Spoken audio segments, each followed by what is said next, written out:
we could literally take this recording, right, of what we're doing right now and turn it into characters. We'll probably do that for the next episode. Or maybe, you know what, we'll do it for this Yes. episode, Oh yeah. Right now, we may be right? claymations talking to you. We could Right? be right We could now. do anything. We could do Dude, anything we want. So it's really cool. this shit is so exciting. And this is one of the things that like again, speaking from like the sort of traditional creative standpoint that has been very afraid of AI and just does not want to go anywhere near it. They just don't realize what they're missing out on and the possibilities that this brings to light. It's just so exciting. So I think as more stuff like this comes out and people realize like I can make my own films now. This is the Augmented Imagination podcast. We're back with another episode. Back with a new and improved episode, hopefully. We're sort of That's working through awesome. the kinks. We're trying some things out and we're refining the format a little bit here. So Yeah. yeah, you want to talk about what we've got in mind and what we've got queued up for today? Let's find out! Let's find out! Yeah, we must be like 6 episodes in. We're at a point where we're losing count, right? And Yeah. I think it's all of this has been the way that I try to interpret this process, this whole building a podcast in public. It's like this is our prototype, right? We're just trying to get a feel for each other, get really find our groove in our convos and like what's our strengths, what's our weakness, and really, you know, find our flow. Yeah, we're working just iteratively and trying to get better with each one Right. and got five or so in the can now. Feel like we've got a good baseline to build upon. So now we're Totally. starting to like tweak some things, change some things, improve some things. And like Sway mentioned, one of the things we wanted to do to make this content like a little more evergreen, because up to this point, it's really been about right the process of launching augmented imagination, launching or announcing supermodels, which we're in the process of building right now, and we'll get into a little bit deeper. But beyond that, we want this to just be a show that sort of bridges creativity and technology. And so, with that in mind, we've come up with some fun segments, some fun ideas that we're going to start playing around with, introducing. And one of those, which I'd love to get into right off the top here, is I mean, we're both massive Rick Rubin fans. Yeah, He is just like, right? He is the creative guru of our absolutely. age, and absolutely love everything he does. And I know we both own and frequently come back to his book, The Creative Act, which if anybody listening to this has not picked it up yet, go grab it and grab the hard copy because it's absolutely beautiful and he does a great job of breaking down, yeah, creative wisdom into these little bite-sized chunks. So we thought it would be really fun to just like pick right one little thought. I forget how he describes them, these little chunks. I think he describes them as just like thoughts or little pieces. They're like these little creative proverbs. But essentially just starting with one of those, which you had one that sort of really resonated with you this week, so we can read that, share it here on the podcast, and then have a little discussion about it. Yeah, yeah, yeah. Um, we're gonna read the quote to you right now in a bit, but to those who have not read this book, I started reading this book via audio, which is a great experience if you ever need of listening something like in ever need of inspiration as you walk, run, exercise. This is totally a book that you should get. Um, it's the VO, the voiceover is done by Rick Rubin himself, and even the feel of it is like very Zen vibe, very meditative. So it really gets you in that headspace. Um, Today I was reading this quote. Been getting into the habit of waking up and just picking up a book. I've been doing two things before going to sleep: read a book, and after I wake up, read a book as well. So I'm reading Creative Act in the morning, and this quote really stood out to me. The ability to look deeply is the root of creativity. Again, the ability to look deeply is the root of creativity, to see past the ordinary and mundane and get to what might otherwise be invisible. Pretty much this is a quote on awareness, and immediately that reminded me to that inspired me to practice. Uh, I'm not gonna say that I know a bunch of awareness meditative exercises, but my usually my go-tos is just observation, like observing.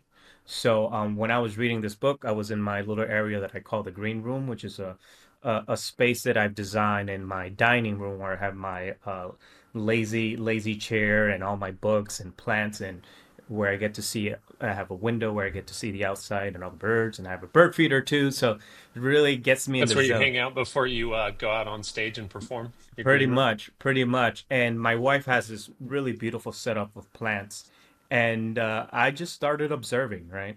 I started practicing awareness, and really wasn't focused on examining anything other than just paying attention to nature and how the plant was in a pot and the specific material of that plastic pot and how it was on this metal frame supported by a piece of wood, and now everything was just order and how it was just formed and structured and placed so beautifully, right? And really not going into the details, but just observing, and all while trying to like control my breathing, receiving the sun early in the morning, and really getting into the groove of the day. And he did Rick Rubin here in this chapter. He really dives into that sort of practice, and not discarding the practice of really going deep into like examination into the details and the logic of things. That's important too as creators, right? We really want to know how things work, but before we get into those details, we really have to stand back and see like the big picture. Like, how do we feel, Yep. right? How do we feel, and why does it work so well? Um, Anything you can add to that, Johnny? No, dude, that's great. And like, you know, I do we're both pretty I think like philosophical guys. When we've got nothing else going on, we'll throw Yeah, on some Alan Watts, right? And just yeah, kind of like try to get deep on stuff and contemplate consciousness and reality. But yeah, dude, it's so interesting to me that if you really listen and sort of dissect what any of these right famous gurus are really getting at, be it Rick Rubin or Alan Watts or Jesus or Buddha, it's all about just presence and being fully present in the moment, and that comes through observation.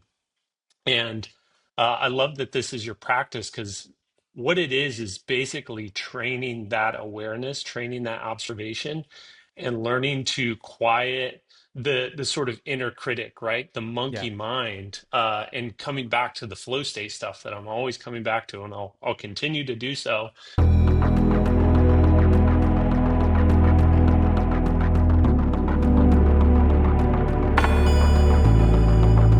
Basically what is happening there is you're occupying different regions of your brain. So you're sort of shutting down that prefrontal cortex, which is like the timekeeper, the inner critic, the ego, and your awareness is more seated in the two sort of left and right hemispheres of your brain.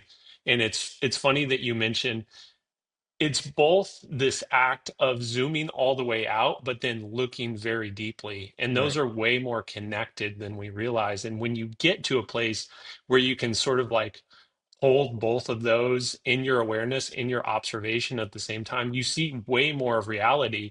And to what Rick Rubin's uh, getting to with here is like that's where you see the sort of like invisible and the miraculous, where we think it's ordinary, but you actually start to look at that plant and how it's seated so perfectly and how all the structure is held together, and yeah, you realize like the entire thing is just like a miracle in so many ways. And that's when those like multiple layers of reality start to become sort of more apparent to you. yeah, One of the things I was talking about in our our most recent Twitter Spaces, which we're hosting now on yeah, Fridays at what is it? It's 11 a.m. Eastern EST, time. 9 Yeah. a.m. PST. So tune in for those. But I was talking about how me and my buddy Yvonne, who I reference a lot, we're both really into, he's super talented sort of 3D designer and animator, but we both think of things in sort of like geometry and sacred geometry. And Mm. once you realize that that's sort of like the foundation of everything around you, you can just start to see it everywhere, and you realize that it's like this source code that makes up reality and is kind of like hidden behind everything else. But I think this totally ties in with what Rick is getting to there. And yeah, dude, so good. And I love this as a segment too. Let's Yeah, start I out with a love it. little bit of Oh philosophy. God. Okay. Let's get deep right off the bat. Absolutely, absolutely. And I'll end with this. You just reminded me, since we started with Brian McDonald, who's a professional storyteller, uh, writing teacher, filmmaker, director, and we're working alongside with him and building his studio. It reminds me of this this piece of advice that he offers in his book Invisible Ink. If you really want to understand storytelling, study storytelling in its natural habitat. What does that mean? Right? It all goes back to the same practice. You're in a coffee shop, well, and you're alone. You want to understand story, pause the music, pause what you're doing, just listen to what's happening in the background. Listen to the dialogues, right? Listening to Yep. watch your environment and see how everything is just naturally flowing. And that's where you get the inspiration. That's where you understand human nature. That's where you really like, oh, the reason why great movies work is because it's a mirror of how the world actually is. Um, It's a framework through which we understand reality. Like we Absolutely. can't exist outside of it, you know? Right. Like it's so foundational, so much more foundational than people realize, and so much more foundational than Hollywood realizes, which is the reason, so many of the movies don't like resonate in a deep level anymore. Hmm. But that's another conversation for another day. Total. Total. Which is why all we do as craftsmen, all we're doing is just tweaking those things to fit in the format that we're trying to deliver our messaging. Um, but yeah, that this was great. It was a great exercise. As I was practicing this, you almost have this control panel, right? If because sometimes if you haven't practiced awareness for a long time, you feel a little bit rusty. And I've learned from other books is the goal is not to achieve like enlightenment or awareness because that defeats the purpose, right? You're just beating a dead horse. Don't do it. But Chop just wood, carry water. exactly. So Yep. it's just more like just trying to get into that mindset and really more observing yourself in a non-critical way. Um, and that's fun, right? So I'm having this control panel, like, oh, I'm spending way too much time in the zooming in. Let me zoom out a little bit more, which is something that I Yep. don't often do, or maybe the vice versa, right? Maybe I've been just zooming in way too many things in my projects. Let me zoom out, or vice versa, whatever. So yeah, this is I love that we got started with this, man. So good. So Yeah, good. Yeah. Um, dude, and I can I know we we can could go hours on we this, could and go we'll out. save it for next week. Like hearing what you said right there reminds me of another guy's work, Dr. Ian McGilchrist, who wrote this fantastic book called The Master and the Emissary, talking about like the two hemispheres of the brain and how they deal with reality very differently. Yeah. Again, we'll save it for a later episode. But yeah, dude, I love this stuff, and I could Oh just man. go for hours on this.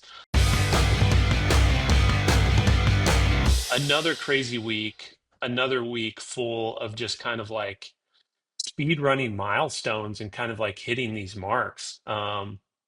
Yeah, what have you been sort of at the forefront of this week? Well, we have so many wins, and it seems like this podcast, at least in the beginning, is going to be about tooting our own horn, but but hopefully it serves as inspiration, where you can see all of this and like, yeah, I could do this too, and that's always been the objective. Um, we've launched a podcast, and I was just sharing this with my personal community on Discord. We've launched a podcast. We filmed a documentary, right? We've hosted several workshops already. We're preparing for another one today. Um, our Discord server for augmented imagination is growing, and Popping off. every day, just the structure, the design of it is getting better and better as more people come in and more people contribute. They're starting to share their own art.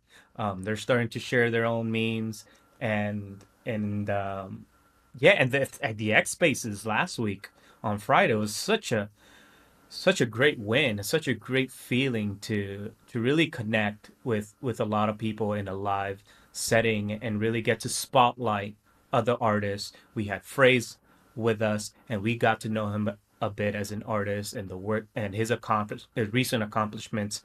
We had other people hop on the call within the community. We got to know them, and that's a win for us, and that's exactly what we were looking for. I left so ramped up from that. I end up Hmm. locking in two more guests for the next two workshops that are coming up. And our special guest for this week is going to be we're going to have an amazing and talented AI artist who did a recent collaboration with Black Eyed Peas. We're going to have, and I'm talking about this freely because you guys are probably going to see this after the fact. We're going to have Kika, the head curator for Object Marketplace, who's going to talk about herself as an artist or her role as curator there, and just what's happening in the Tezos community, which I have a collection there.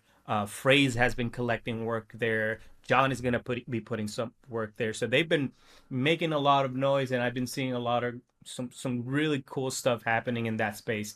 So I feel like it's really authentic.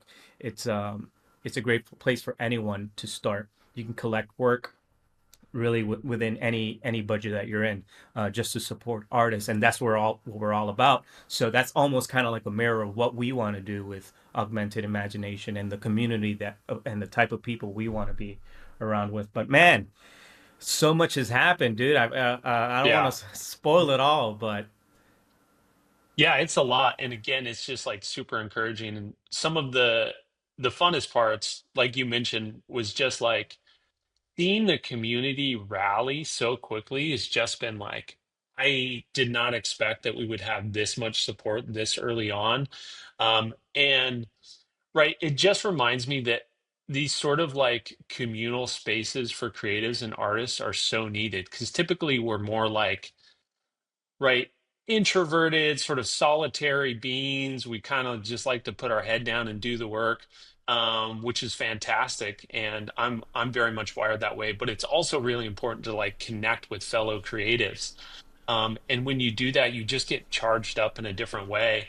And I'm so excited about that. The weekly augmented conversations is what we're calling it, our X space on Fridays, because I think it really will be that. It will be a place for creatives and artists to kind of come together, connect, talk about what they're building on, just get stoked about this stuff together and energize one another. So that's been fantastic. Again, you've been absolutely killing it. Just like building up this core of community because that's really what we're building here, right? That's the and I've quoted this several times and I forget who originally said it. I forget if it was Mike, Jesse, something I made up thinking it was a quote from them. But like Web 2 was defined by products that create community. Web 3 is going to be defined by communities that create products. yeah, And so you start with the community and you go from there. So like we're actively sort of building our product, right? And we've got some exciting things happening on that front. But we're really focusing on building the community right now and getting this solid base. Really for no other reason than just to connect and have community, but that allows you a foundation to like have beta testers, get input from everybody, launch a product together, have a strong user base when you launch, create these sort of advocates that can help you sort of champion the product once it's up. So I absolutely love the way we're approaching this and the way it's going down. And again, like the momentum we've picked up this early on, I did not expect it. So yeah, we're just super thankful to our community and can't wait to keep growing. Um, on the sort of other side of things, building side of things, one of the things I've been focusing on this week, which had some really exciting meetings and some potential partnerships for our launch. Um, but looking more and more likely that we're going to launch sort of our debut product, Supermodels, at the Creative Works Conference in Brooklyn, October 2nd and 3rd, I believe it is. Uh, my buddy Josh Horton, I'm Ooh, rocking the Creative Workers Union t-shirt right now, has been running this conference for over 10 years now. I was at the very wow. first one in Memphis. I think it's maybe 11 or 12 years at this point. But again, he's all about building community, building creative community. He's done a fantastic job of it. So it just made sense that we would sort of launch Supermodels there. So we're in the process of nailing down the details and figuring out like exactly how we roll it out. But we sort of pitched the idea to Josh. He absolutely loved it. He's, come on board to support us. And just another reminder that relationships are the most important Yep. thing you have when building. So it's all about uh, curating those relationships, strengthening those relationships, and not just being transactional, but having like good, solid, right relationships where you're just there to support each other, both from a business perspective, but also from a human Right, of perspective. course. So we're really reaping the benefits of that now because we've just been plugged into these communities for years now. And it's just really encouraging and exciting to be able to sort of like activate it and have them lift us up and help us build this thing. Yeah. Yeah, I'm really excited about that. And a little bit of pressure, right? And I was like, Yeah, game on, game on. yeah, And for sure. the documentary finally dropped, and think which revealed our technical partner, Futureverse, and we're in the Hmm. works of doing a kickoff meeting and discussing the technical details for building this product. Jonny and we've been going back and forth with the product spec sheet. We have an understanding. We have an idea what we want to do with the front end, the user experience.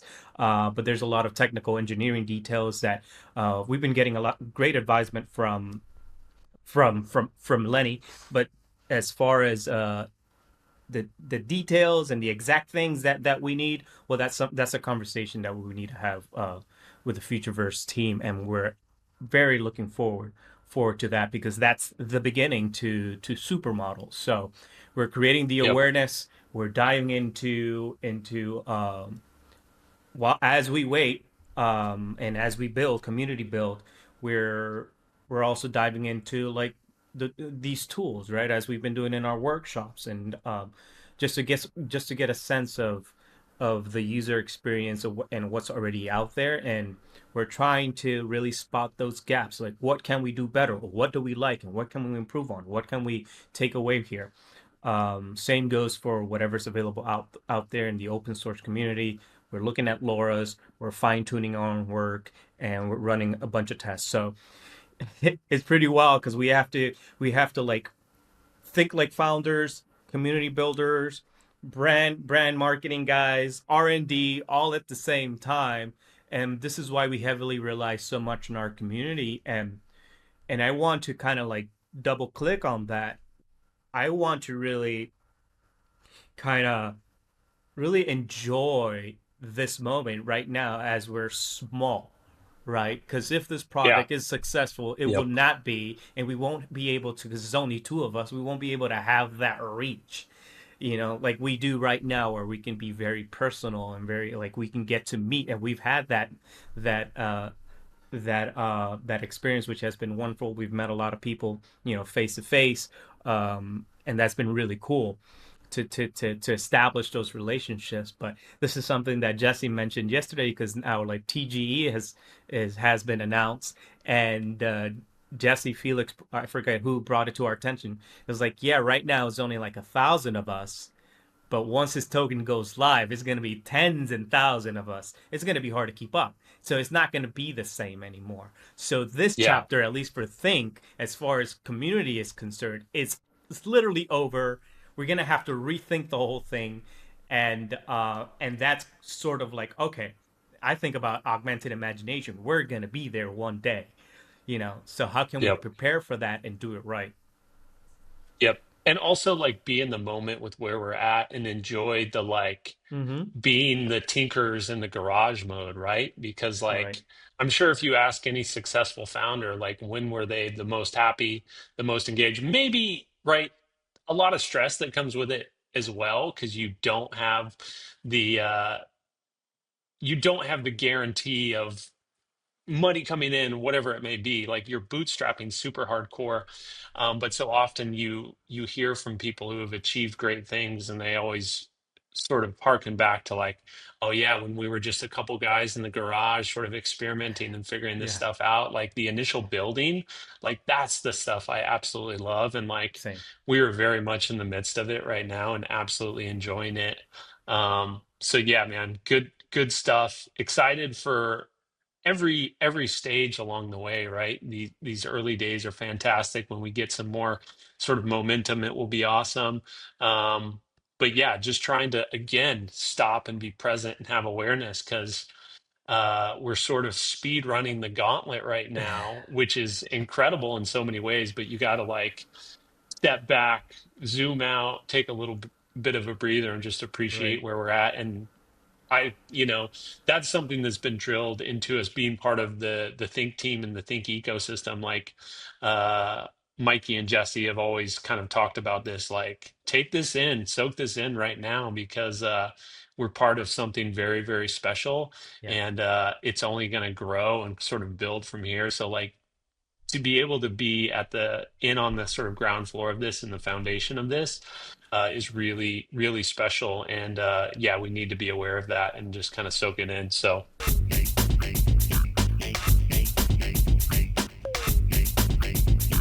our next sort of mini segment here we wanted to talk through was just kind of sharing updates on tools, things we see happening just in kind of uh, AI development overall, things we saw around the web that were really cool, really exciting, and just open up new possibilities. Is there anything you encountered this week that you were really stoked on? Tools that I've been looking at. I was using Google VO3 for some of. We just finished the Souls ad. Don't sell your soul. Own your AI. I love how it came out. The team loves how it came out, Oh, and good. now we're getting all our marketing and stuff ready to run our Souls campaign. And in that ad, I used some shots from VO3. When VO3 first came out, I really wasn't too happy with it.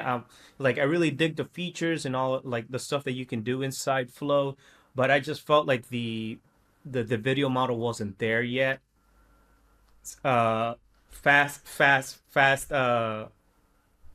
Move forward 2 weeks, and their model was already updated. Uh, their image to video was killer. Their lip sync was killer. So I used some of the shots there, and was pretty happy with where the model is now. So VO3 pretty hot, still expensive.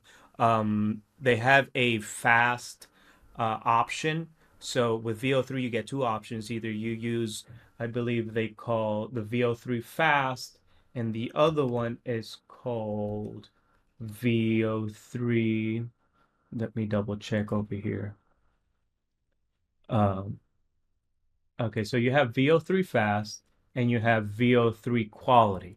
The differences is, I'm assuming, physics, dynamics of the characters moving, special effects and such.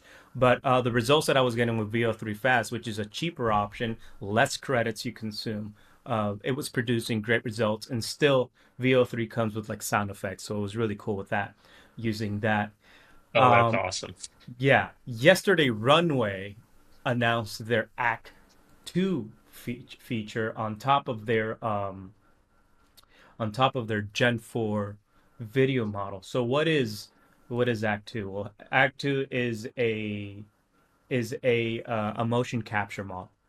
So pretty much you can record Oh yeah, yourself. you shared some clips from this. So Yeah. crazy. Yeah, so the clips that the experiments that I've done before was with Act 1. Act 2 just takes it to another level. way more accurate when it comes to lip sync, way more accurate when it comes to head motion, tracking, full body, close up, and you can use yourself as a reference. I think the max is 30 seconds. The model's pretty good at capturing that data and translating that data into an image. So you have your reference video that you created, whether it's you, an actor, or a stock footage, whatever. It has to be a person, and you can translate that information into an image that you can generate either inside Runway, Midjourney, whatever image model that you want. So you could literally turn yourself into a robot, an alien, any sort of character that you can imagine. So is Uh, the workflow Sway, you basically you can do, say if you wanted to create like your image, your character or whatever in Midjourney, get an image, you could load that as sort of a character reference in Runway, and then you do your motion capture of you acting it out, yep, and then it'll basically animate that character you created with whatever sort of motion and yep, lip sync and man, yep. like And both just images the don't have to. possibilities opening up. Yeah, it's wild. It's wild. Both images, they don't have to line up perfectly, right? Say my reference video is a medium shot, and the image that I generated, say an image journey, is a wide shot. You know, the data will still translate, but it's best to Wow. match it, right? Um, Yep. yeah, we'll do some demos, and we'll probably introduce it in one of the workshops. Um, and we'll probably add. Can't wait. Oh, we could literally take this recording, right, of what we're doing right now and turn it into characters. We'll probably do that for the next episode, or maybe you know what, we'll do it for this That's, episode, oh yeah. Right now, we may be right? claymations talking to you, We could be right? right We could now. do anything. We could do Dude, anything we want. So it's really cool. this shit is so exciting. And this is one of the things that like again, speaking from like the sort of traditional creative standpoint that has been very afraid of AI and just does not want to go anywhere near it. They just don't realize what they're missing out on and the possibilities that this, right, this brings to light. It's just so exciting. So I think as more stuff like this comes out and people realize like I can make my own films now. You can make a full-on movie by yourself. Like when in history has that ever been possible? And I know like certain versions of that, right? Very like lo-fi uh, sort of documentary style movies, you could do that, but you can make a sci-fi flick as an individual now, which Yeah, is just so exciting and yeah. so cool. Um, yeah, man, I'm stoked and I can't wait to dive into this stuff.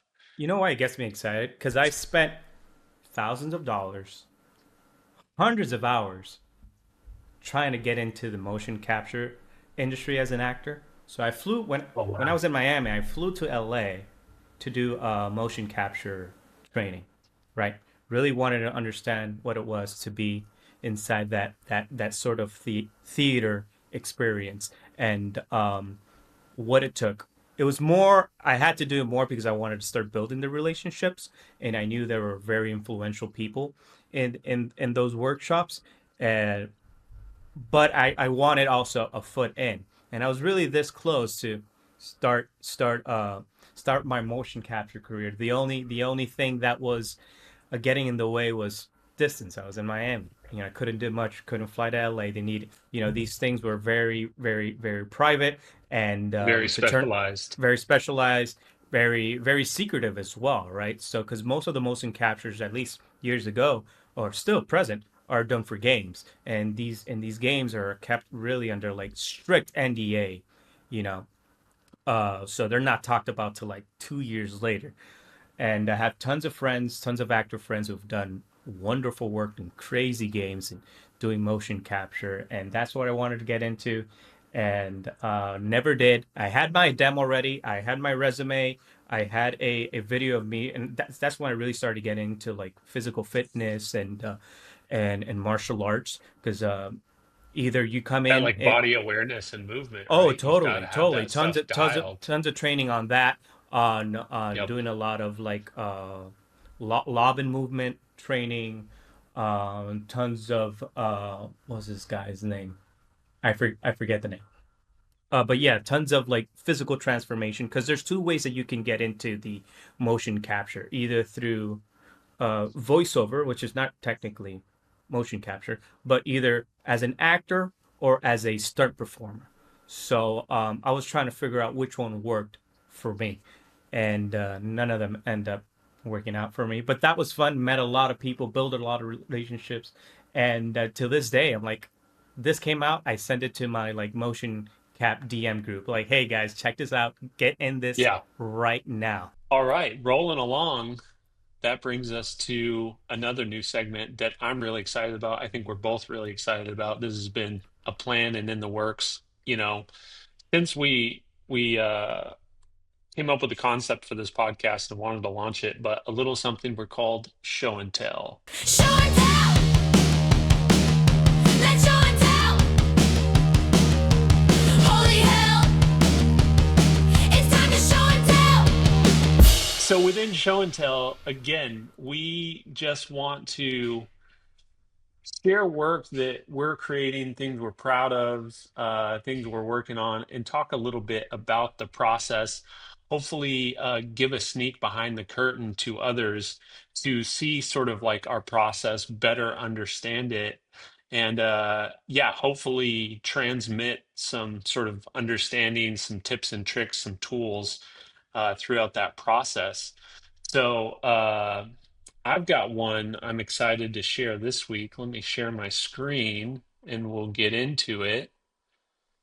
Do But I thought I would start with probably one of my Ooh. favorite projects I've ever completed, which you can see the final result over my shoulder here, which is the sort of album packaging, not just the packaging, but everything sort of for my buddy Dustin Kintrue's very cool country concept album called Desert Dreaming, which I was fortunate enough to work on with him. I guess it was 2 years ago now, something like that. But I wanted to share this not only because I'm proud of the work and had an absolute blast and want to do sort of more of it. It was also one of the first projects and probably one of the highest profile projects up to that point that I really used AI, specifically Midjourney, on in order to pull off what I did. So, and I've set up an artboard here that just kind of wanted to show, and this is kind of inspired by Patrick. Shout out Patrick. He keeps mentioning to me, he's like, man, I really love to just see your process and see the journey of right concept to sort of completion and all the steps in between. Um, so what we've got here is kind of a breakdown of that. But for me, everything looks like I need to scoot one of these images over. Everything always begins with a mood board. There we Hmm. go. Um, so if you're working on a creative project, you've got an idea for something, start with research. Start with uh, just diving into right other pieces, other references, inspiration. Like I always joke and tell people like I build mood boards as a hobby. I see something I like, I have an idea for, I've got mood boards built for like incense brands that I had ideas to build and like never did, but like I'm just kind of always building mood boards, always collecting inspiration. So I always start there.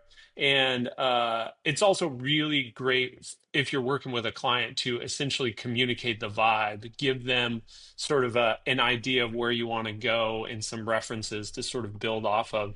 So for Desert Dreaming, which again was this kind of like country release from Dustin, and Dustin's, his main gig is he's like the lead singer of Thrice. You can see another one of their albums over my shoulder, Visu, one of my favorite albums of all time.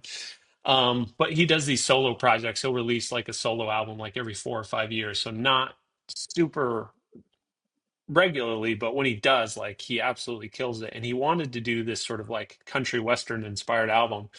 So I started gathering some sort of inspiration and different things we could pull from for this release. Right, he very much wanted like the Southwest, the desert Southwest, to be a character in this. this story he was telling, this album he was creating. So just started pulling some old album covers, some nice type lockups, some illustration inspiration. But key to this whole thing were these sort of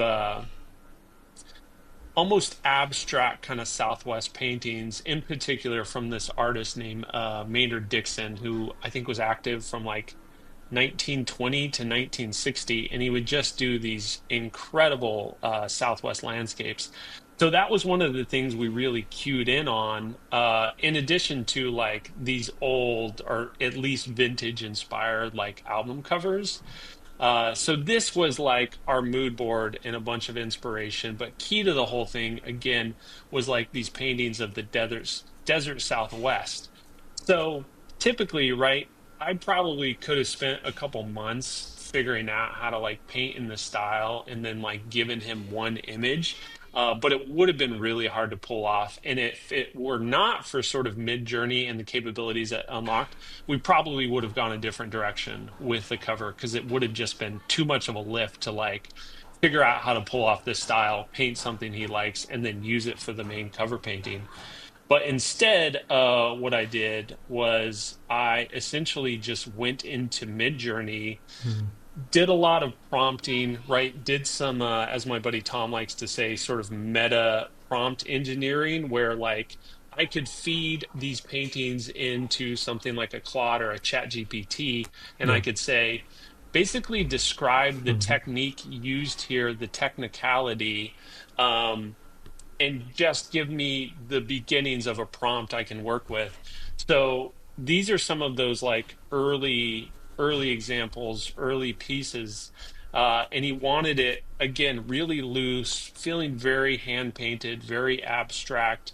And I loved using AI for this project because in a in 1,000 years, I don't think anybody would look at this and say like, oh, that's obviously AI. Like we wanted it Right. to look like a country album from the 1940s. So did a lot of tweaking.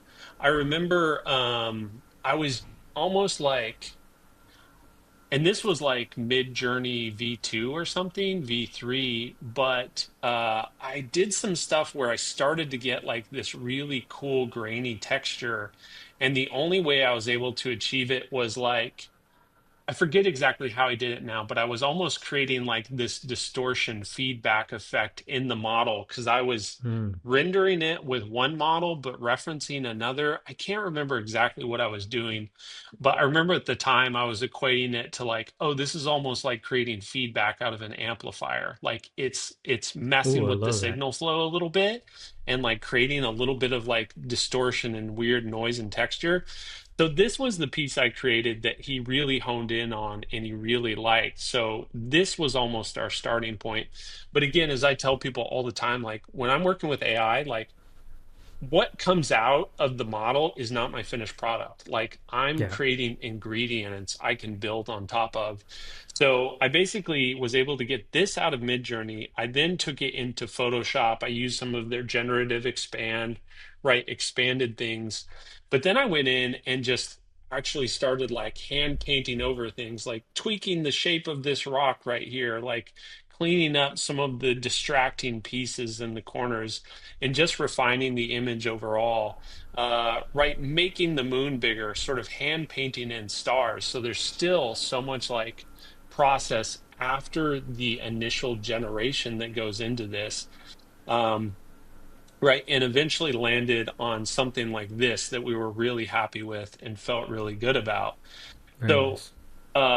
that was sort of the base painting, but I'll quickly run through this. I won't spend too much time on it.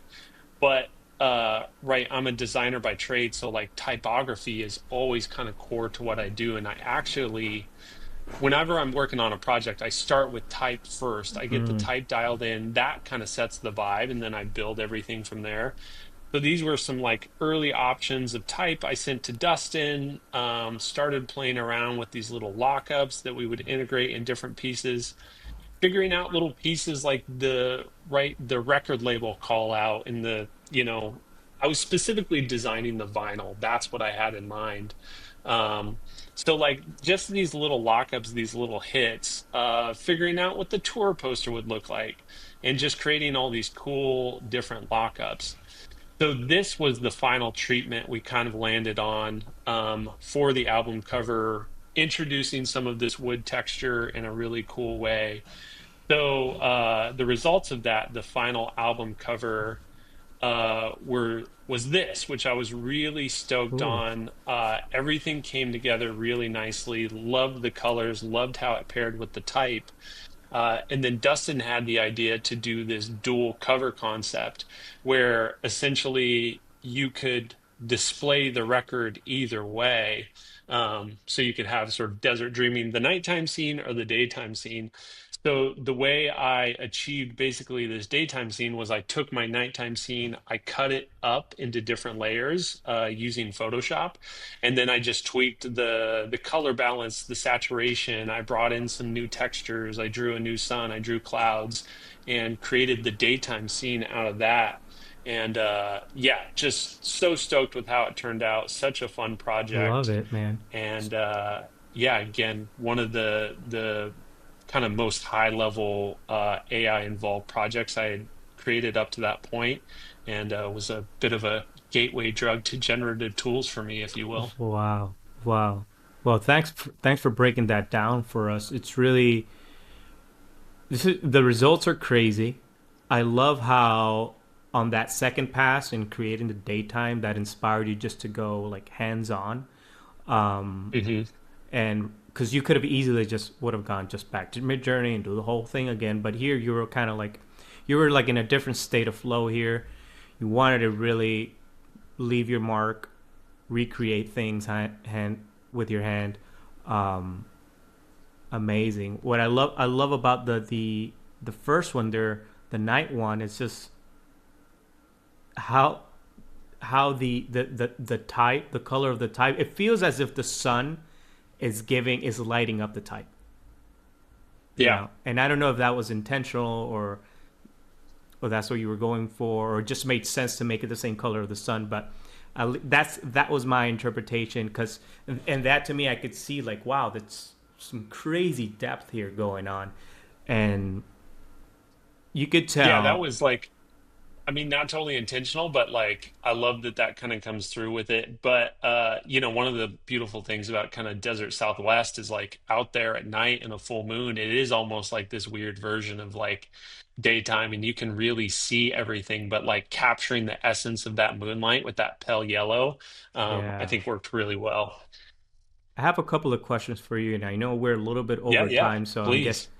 um, now we just witnessed your sort of your order of operation, your creative flow, and how certain explorations lead to, and your iterative process is how it just evolves over time. Now, for two questions really that are important, I think will be good for the community. Yeah. When it comes to mood board, I don't think there's a right or wrong way to do it. I think as long as it makes sense for you, and I want you to I wonder what's your opinion on it. When you're starting doing a when you start doing a mood board, it could literally be done anywhere, right? It could be done on Pinterest, Photoshop, any tool that you're happy with, right? Like you're comfortable with. Yep. And it Yeah. could be So messy, it could be organized, like yeah. So my go-to, and I've experimented with a lot of different tools, but honestly, like I still love Pinterest for creating mood boards. So my process is like I will start a board and then I'll just kind of start grabbing, right, a smattering of things like these images that have the color palette I want, some paintings that I really like, maybe some type examples I really like. I'll get those all in one place, but then I'll break those down into different sections within Pinterest. So I'll have a section for just type, I'll have a section with maybe just mm, merch. Just the paintings. And the reason I do that is you basically want to use the algorithm to your advantage. You want to game the algorithm because once you have like a good selection, say like 10 to 20 pieces in the painting section, you can then go to that like more pins for this section, or the Pinterest algorithm will, and this is why I like to use Pinterest because I don't think anybody's nailed this. Um, as well as Pinterest up to this point, even though I know there are lots of other tools, it will basically suggest similar things to you. So that makes your job so much easier with the searching. So I'll just add a bunch of the stuff to that. And again, like I'm literally collecting hundreds of pins. And then I'll have my Pinterest board, and then I'll basically go through, select my favorites from there, download those, or I'll put them. I mean, I do it in a number of ways. The way I've been doing it as of late is you can use something like FigJam or Miro board, some of these like infinite whiteboards. And I'll essentially just put my mood boards there, and then that's sort of what the client sees on the front end. So I'll have a Mm. gathering saying, like, I want the cover painting to look like this. I want the typography to look like this. And what's so cool about those tools is like after it's done, you can just see and I'll have to do this at some point with my sort of mood board or my artboard tours. You can see the project go from like initial mood boards to early explorations to refined comps to like final pieces. And I'll just have that all on one board for the me and the client to basically look at and walk through together. That's cool. So you start with Pinterest. You're just searching and pinning what feels right. You create your board. The board, Pinterest has an algorithm for that board. It keeps suggesting stuff within that style, that collection, right? And then you kind of go take it to the next level. You start curating the things that really stand out for you.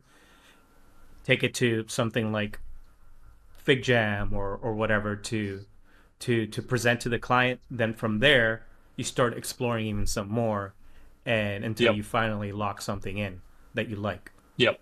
That's Yep. crazy. For That's me, great. the creative process, every step along the way, it's this rhythm of like sort of expansion, focus down.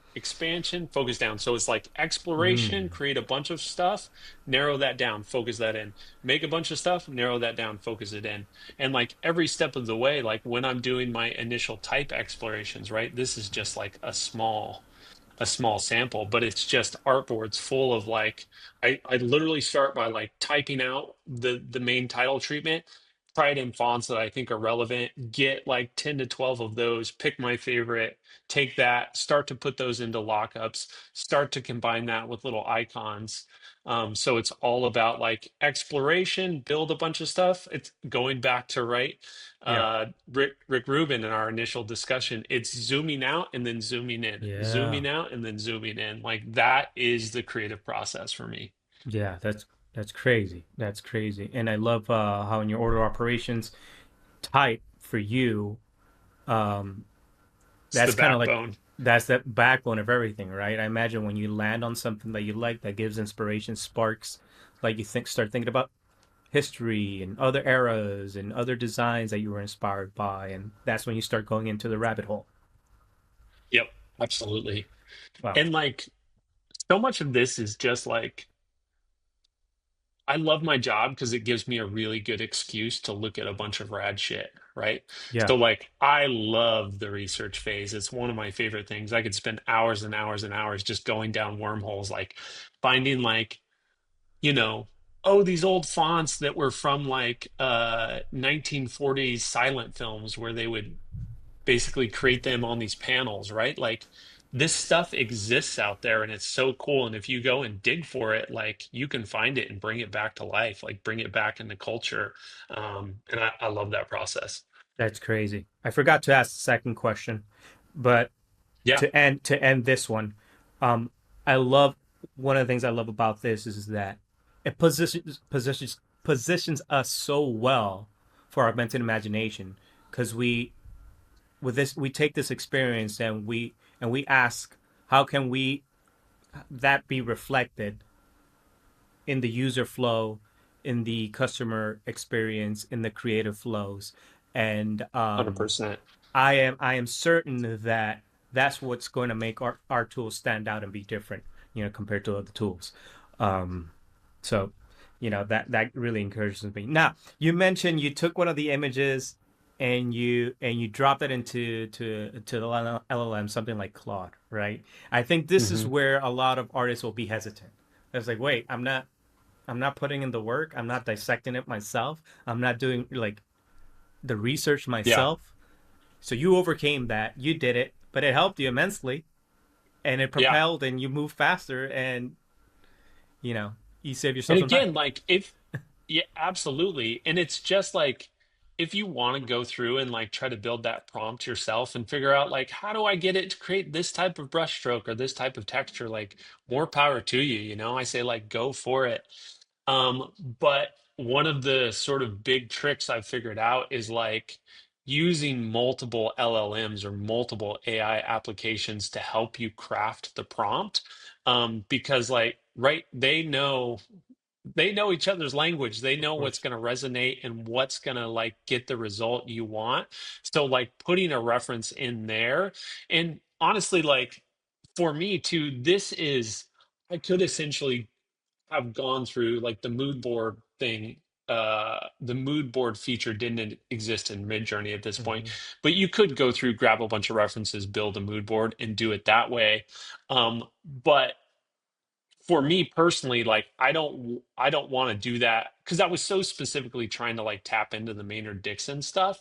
I didn't want to that directly sort of like reference his stuff. I wanted to get Right. sort of the essence of that. So using one of these other LLMs to break down the technicality and sort of give me a prompt based on that versus like sampling his actual image library felt better to me, and that's why I did it.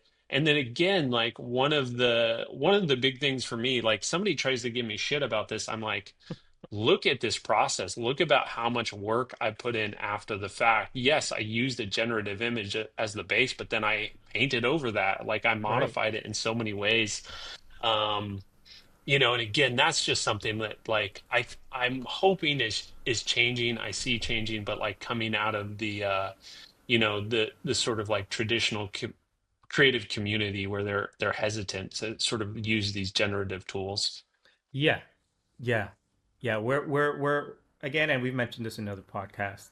Um, we're not telling you this is the way, but this is a way. Yep, Start with what 100%. you're comfortable with, you know, and but also, take the leap, give it a shot. There's many ways to cut this sausage. You could have easily taken the route where it's like, hey, LLM, tell me what painters does this remind you of, and it gives you a list of painters that you probably never even heard of, and then you start Yep. doing research on that and go down a different rabbit hole and come out with even more inspiration. So it's really cool process, and I've done that myself with many projects as well. So, but really cool hearing it from you, Johnny. Yeah. I think this is a good time to end, and I would like to Yeah. end with the quote that we started off with: the ability to Dude, love look it. deeply. Bookend it. Yeah, the ability to look deeply is the root of creativity. Boom. There it is. There it is. Perfect closing thought. Yeah, We'll leave it there. we'll leave it there. Thanks for watching, everyone. Hope you enjoyed this new format. We're on X, we're on Discord. Follow us there. Links are somewhere here. And Yeah. yeah, this was fun. Thanks, Johnny. Yeah. And thank you, Sway. And let us know what you guys think of this format. If you like it, if you want to see more of it, suggestions for other sections. Again, we're sort of building live here, right? We're building the airplane as it's flying. So let us know what you'd like to see more of, and we'll try to work it in. Yeah, cool. Perfect. Thanks, Peace. y'all. Peace.